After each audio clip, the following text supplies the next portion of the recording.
屬牛咧嘅廟門前都會寫你犯太歲嘅喎，因為屬牛咁你就太歲相沖或者太歲相害。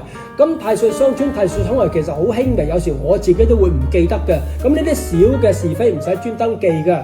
咁屬牛嘅你今年吉星有龍德紫微，其實最有力嘅貴人識得有力貴人輔助，咁是非自然唔係話好驚啦，係咪？咁凶星咧雖然有好多暴敗、天厄、六害啊、歲煞、天煞、吞陷，全部都冇代表嘅，所以今年吉星有力而凶星無力。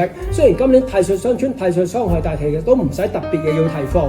打工咧容易有老闆上司資助，做生意咧龍德紫微容易有客戶中意俾啲生意你做，呢個叫貴人。貴人唔係一個人嚟㗎。咁但係當然亦都要睇翻你春夏秋冬幾時出世啦。